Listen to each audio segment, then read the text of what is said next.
शेती, शिक्षण, राजकारण, क्रीडा, मनोरंजन, बातमी तुमची आमची, सदैव आपल्या सेवेत. महाराष्ट्र माझा. नमस्कार, मी फिजा मोनिये आणि आपण पाहत आहात महाराष्ट्र माझा. काल रात्रीपासून आज दुपारपर्यंत पडत असलेल्या संततधार पावसामुळे आज राजापूर शहरानजीकच्या अर्जुना नदीला पूर आला आहे.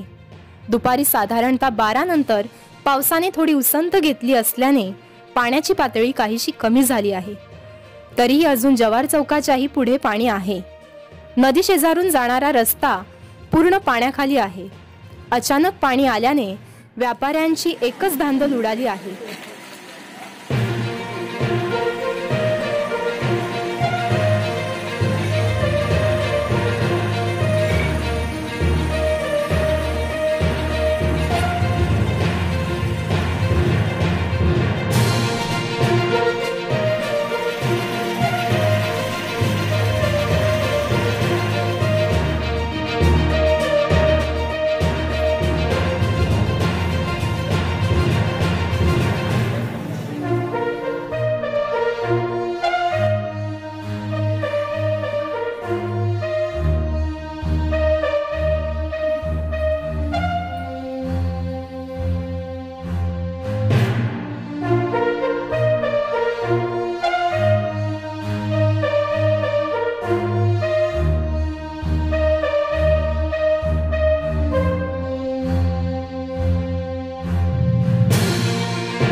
महाराष्ट्र माझाला सबस्क्राईब, लाईक आणि शेअर करायला विसरू नका बरं का.